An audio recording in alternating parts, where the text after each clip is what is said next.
नमस्कार प्यारे नन्हे बच्चों, कौन से फटाफट सीरीज में आप सब लोगों का हार्दिक स्वागत है। और आज का टॉपिक है नर जनन तंत्र अर्थात मेल रिप्रोडक्टिव सिस्टम, जिसमें हम सबसे पहले बात करने वाले हैं मुख्य या प्राथमिक लैंगिक अंग की, जो कि होता है नर का वृषण। तो हम सबसे पहले बात करेंगे नर के मुख्य या प्राथमिक लैंगिक अंग। बोले तो बेटा मेन, या बोले तो क्या सर, प्राइमरी सेक्स ऑर्गन जो नर का होता है वो क्या होता है, वृषण होता है। ठीक है, तो सबसे पहले यहां पास एक गौर करने वाली बात को सबसे पहले ध्यान रखिएगा कि जब आप एक वृषण को बोलते हो तो आप उसे इंग्लिश में टेस्टिस ही बोलते हो, लेकिन जब आप दो वृषण बोलते हो तो भी आप उसे इंग्लिश में टेस्टिस ही बोलते हो। लेकिन जो स्पेलिंग का होता है वो वहां पास अंतर होता है। जब हम एक वृषण की बात करते हैं तो उसकी स्पेलिंग होती है TESTIS, लेकिन जब आप दो वृषण की बात करोगे ना तो उसकी स्पेलिंग फिर क्या हो जाएगी भाई, TESTES, है ना। तो ध्यान रखिएगा एक वृषण के लिए स्पेलिंग क्या होगी, और भाई जब बहुवचन होगा तो स्पेलिंग क्या होगी, ध्यान रखिएगा। अगर हम वृषण की संख्या की बात करें तो एक जोड़ी या दो वृषण होते हैं।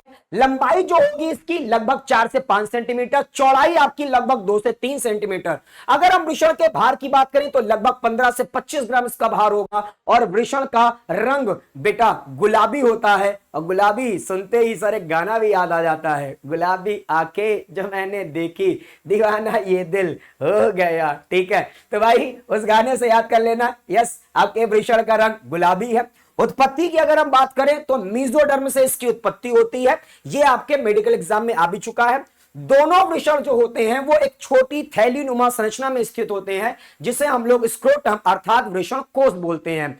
अब आपके एनसीईआरटी के अनुसार इस स्क्रोटम अर्थात वृषण कोष का कार्य क्या है, तो वृषण के तापमान को शरीर के तापमान की तुलना में 2 से 2.5 डिग्री सेल्सियस कम करते हैं। और ये स्क्रोटम के कार्य वेरी वेरी इंपॉर्टेंट भी है।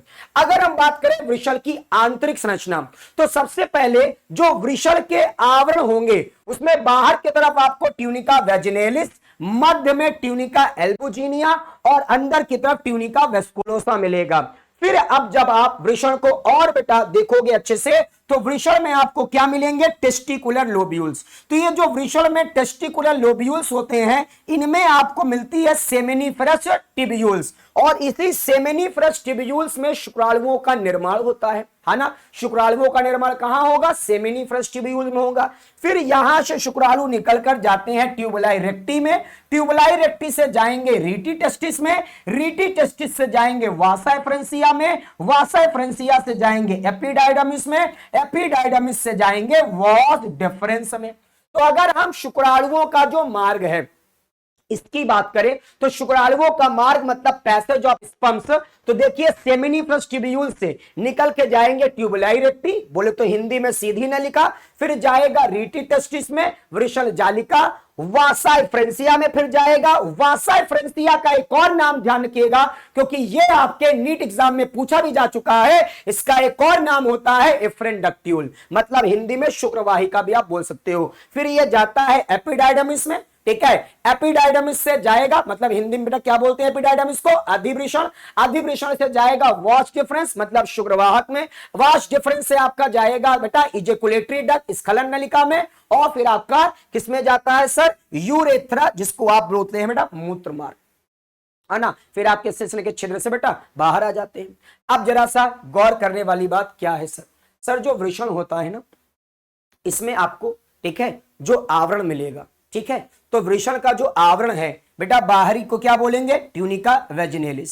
और ये ट्यूनिका वेजिनेलिस में 2 स्तर होते हैं, एक बाहर वाले को बोलते हैं बेटा पेराइटल, भीतरी वाले को बोलेंगे विसरल। तो जैसा कि आप ये देख सकते हो है ना, ये वृषण का बेटा बाहरी आवरण, वृषण का ये जो बाहरी आवरण है इसमें देखो बेटा 2 स्तर है। बाहर वाले को क्या बोलते हैं पेराइटल और भीतर वाले को क्या बोलेंगे सर, विसरल। फिर ये जो मध्य वाला आवरण है बेटा इसको बोलेंगे ट्यूनिका एल्बुजिनिया और भीतरी वाले को ट्यूनिका वेस्कुलोसा। मैंने डायग्राम में आपको पहले दिखा दिया सब कुछ। ट्यूनिका वेजिनेलिस की बात करें तो बेटा यह वृषण को चारों ओर से घेरे रहती है, केवल उस स्थान को छोड़कर जहां से तंत्रिकाएं एवं वाहिकाएं निकलेंगी, केवल उस स्थान को छोड़ दो तो ये वृषण को चारों ओर से बेटा घेरे रहती है ट्यूनिका वेजिनेलिस। ट्यूनिका एल्बुजिनिया जो होती है ये सफेद आपकी रेशे युक्त और सघन होती है और ये वृषण को चारों ओर से घेरी रहती है, जबकि ट्यूनिका वेस्कुलोसा जो होती है इसमें रुधिर वाहिकाओं का जाल पाया जाता है। अब हम जरा सा वृषण को और गहराइयों में जानेंगे। तो जरा सा जो वृषण है, मैं यहां पास एक वृषण की बात कर रहा हूं, मतलब एक वृषण में जो चीज होगी भाई वही दूसरे में भी तो होगी, है ना। ऐसा थोड़ी ना होगा यहां कुछ और वहां कुछ और, ना सर जी। प्रत्येक वृषण की मैं बात कर रहा हूं, प्रत्येक मतलब कोई भी मैंने एक वृषण लिया, है ना, उसमें आपको क्या क्या चीजें दिखेंगी। तो ये देखो, ये मैंने किसी इंसान का वृषण को काट दिया, ठीक है सर, है ना, बस डायग्राम में, ठीक है। तो ये वृषण का भैया आपको काट दिख रही है, सेक्शन दिख रहा है। तो प्रत्येक वृषण की अगर हम बात करें तो इसमें लगभग 250 वृषण पालिकाएं, बोले तो इंग्लिश में टेस्टिकुलर लोब्यूल्स। तो सीधा सीधा आपके नीट एग्जाम में क्वेश्चन आ सकता है कि प्रत्येक वृषण में लगभग कितनी टेस्टिकुलर लोब्यूल्स पाई जाती हैं, तो आपका आंसर होगा 250। अब प्रत्येक टेस्टिकुलर लोब्यूल में, बोले तो प्रत्येक वृषण पालिका में आपको 1 से लेकर 3 शुक्रजनक नलिकाएं मतलब सेमिनी फ्रेस्टिब्यूल्स मिल सकती हैं। तो जैसा कि देखो, मान लो ये एक वृषण है, इस एक वृषण में आपका बेटा क्या होगा, लगभग 250 वृषण पालिकाएं। अब मैं इसके अंदर 250 तो बना नहीं सकता, तो बेटा मैंने यहां पास इस तरह से ये कुछ बना दिया है, ठीक है। तो ये समझो ये आपकी क्या है सर, ये समझो ये हमारी है, ठीक है। ये बेटा ये क्या है, ये समझो आपकी वृषण पालिकाएं हैं। इस तरह की कितनी वृषण पालिकाएं होंगी सर, इस तरह की होंगी लगभग 250, लगभग 250 बेटा वृषण पालिकाएं होंगी इस तरह से। और प्रत्येक वृषण पालिका में 1 से 3 शुक्रजनक नलिकाएं। तो देखो मैंने जैसे यहां पास 1 भी बनाया है, 2 भी बनाया है ना, 3 भी बनाया है, मतलब प्रत्येक वृषण पालिका में 1 शुक्रजनक नलिका भी मिल सकती है, 2 शुक्रजनक नलिका भी मिल सकती है, और बेटा 3 शुक्रजनक नलिका भी मिल सकती है। ध्यान रखना, इसीलिए बेटा लिखा गया है 1 से 3 शुक्रजनक नलिकाएं आपको मिल सकती हैं। अब जो शुक्रजनक नलिका होती है उसका जो भीतरी क्षेत्र होगा, ध्यान रखना, यहां पास आपको मिलती है शुक्राणुजन या नर जर्म कोशिकाएं, और इसके अलावा सर्टोली कोशिकाएं या नर्स कोशिका, ये शुक्रजनक नलिका के भीतरी क्षेत्र में होंगी, ये शुक्रजनक नलिका के भीतरी क्षेत्र में होंगी। और बाहरी क्षेत्र जो होता है शुक्रजनक नलिका का, इसको कहते हैं अंतराली क्षेत्र या इंटरस्टिशियल स्पेस। और यहां आपको मिलती है लेडिक कोशिकाएं, या उसी का एक और नाम होता है अंतराली कोशिकाएं। इसके अलावा यहां आपको मिलेगी प्रतिरक्षात्मक कोशिकाएं, इम्यूनो कॉम्पिटेंट सेल्स, और साथ में रुधिर वाहिनियां वगैरह भी। अब सबसे पहले ये प्यारा सा डायग्राम आप देखो, इस प्यारे से डायग्राम में आपको देखो, ये आपको दिख रही है बेटा शुक्रजनक नलिका। शुक्रजनक नलिका के भीतरी क्षेत्र में देखो, तो आपको भीतरी क्षेत्र में क्या दिख रहा है, शुक्राणुजन या नर जर्म कोशिकाएं, और बेटा ये क्या दिख रही है, सर्टोली कोशिका या नर्स कोशिका। और ये शुक्रजनक नलिका का जो बाहरी क्षेत्र है, तो बाहरी क्षेत्र को क्या बोलेंगे, अंतराली क्षेत्र या अंतराली अवकाश, इंटरस्टिशियल स्पेस।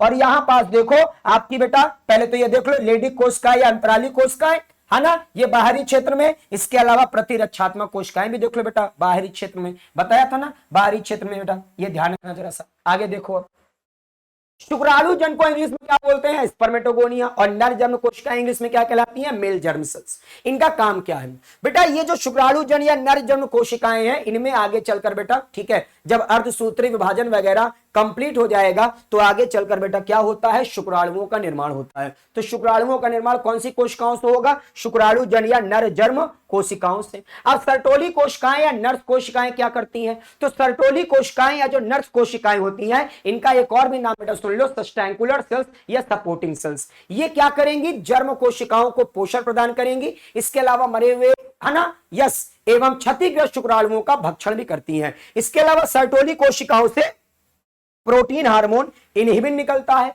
जो शुक्र जनन मतलब क्या होता है, शुक्राणु के निर्माण की प्रक्रिया को शुक्र जनन बोले तो स्पर्मेटोजेनेसिस बोलते हैं।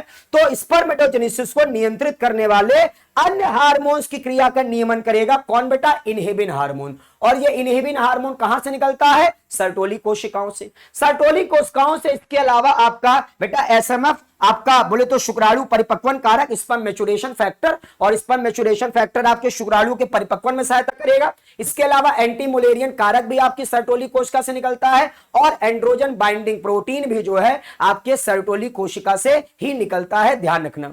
लेडिक कोशिकाएं, जिसका एक और नाम होता है इंटरस्टिशियल सेल, तो लेडिक कोशिकाएं या इंटरस्टिशियल सेल से आपका कौन सा हार्मोन स्रावित होता है? एंड्रोजन अर्थात टेस्टोस्टेरोन। और ये ध्यान रखना बच्चों, ये काफी पूछा भी जाता है कि टेस्टोस्टेरोन या एंड्रोजन किससे स्रावित होता है, लेडिक सेल या इंटरस्टिशियल सेल। अब सुनो, सबसे पहले वृषण के बारे में जान लिया, वृषण पालिका के बारे में जान लिया, शुक्रजनक नलिका के बारे में जान लिया। अब शुक्रजनक नलिका से बेटा शुक्राणु कहां जाएंगे? सीधी नलिका, मतलब ट्यूबुलाई रेक्टी में। तो थोड़ा सा सीधी नलिका या ट्यूबुलाई रेक्टी वगैरह के बारे में भी आपको जानना पड़ेगा। देखो, ट्यूबुलाई रेक्टी या सीधी नलिकाएं, सभी शुक्रजनक नलिकाएं आपस में सम्मिलित होकर 20 से 30 ट्यूबुलाई रेक्टी बनाती हैं, ठीक है। अब ट्यूबुलाई रेक्टी बेटा से शुक्राणु कहां जाते हैं? रीट टेस्टिस में, वृषण जालिका में। तो सीधी नलिकाएं एक जाल जैसी संरचना बनाती हैं जिसे हम लोग वृषण जालिका बोलते हैं। अब शुक्राणु इसमें आ गया था। वृषण जालिका से किसमें जाएगा? शुक्रवाहिका में, मतलब वासा एफरेंसिया या एफ्रेंडक्ट्यूस, पीछे आप जानते हो, ठीक है।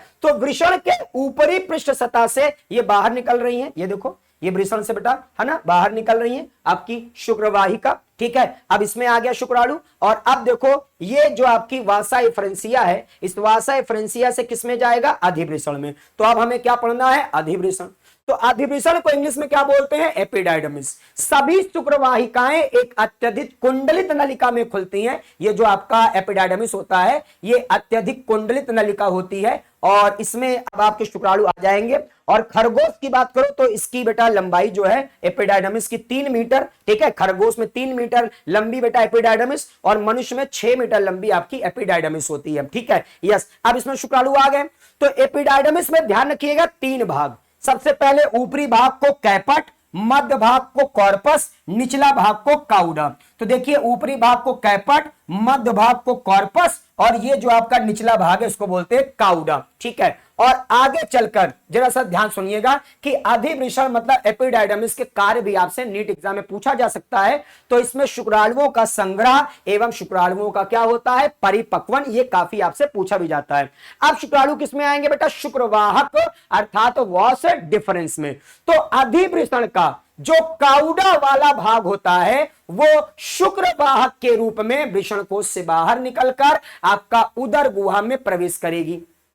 तो शुक्रवाहक जो होता है ना बेटा, ये वृषण कोश से बाहर निकलता है और फिर ये शुक्रवाहक उदर गुहा में प्रवेश करता है। और अगर शुक्रवाहक की बात करें तो इसकी लंबाई जो है लगभग 40 सेंटीमीटर है और इसमें होती है क्रमाकुंचन गति और इसी के कारण बेटा शुक्राणु जो है वो आगे चलकर उदर गुहा में आ जाते हैं। और ये जो आपका शुक्रवाहक है, वास डिफरेंस है, ये आगे चलकर स्खलन नलिका बोले तो इजेकुलेटरी डक्ट बनाती है। अब जैसा कि आपको स्खलन नलिका या इजेकुलेटरी डक्ट का ये प्यारा सा डायग्राम दिख रहा होगा।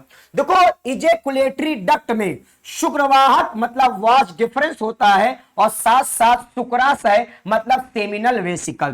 तो शुक्रवाहक एवं शुक्राशय दोनों मिलकर एक संयुक्त नलिका बनाते हैं और इसे ही बोलते हैं क्या बेटा? स्खलन नलिका। तो सीधे आपसे नीट एग्जाम में क्वेश्चन आएगा कि ये जो स्खलन नलिका है इसका बताओ निर्माण किससे किससे बेटा?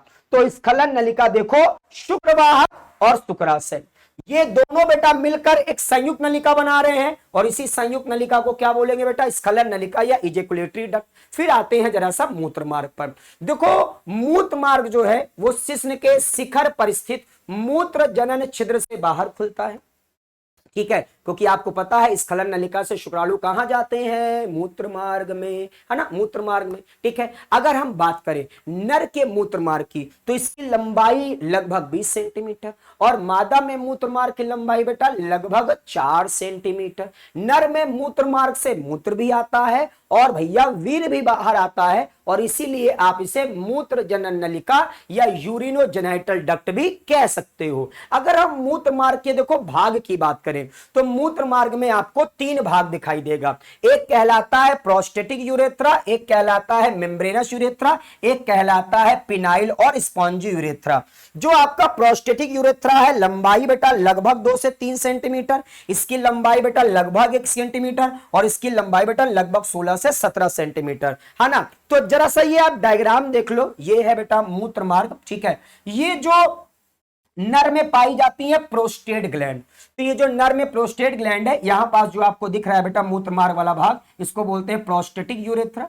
यहां पास ये देखो बेटा नर की क्या है, बल्बो यूरेथ्रल ग्रंथियां, और यहां पास आपको क्या दिखेगा, मेम्ब्रेनस यूरेथ्रा। और ये जो बेटा पुरुष का शिश्न है, ठीक है, इस शिश्न में देखो ये वाला है ना जो मूत्र मार्ग वाला बेटा भाग है, इसको बोलते हैं पेनाइल और स्पॉन्जी यूरेथ्रा।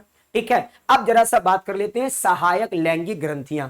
तो देखो नर में आपको क्या मिलता है, शुक्राशय मिलता है। ठीक है, यस, सहायक लैंगिक ग्रंथियों में, और शुक्राशय की संख्या कितनी होती है बेटा, एक जोड़ी।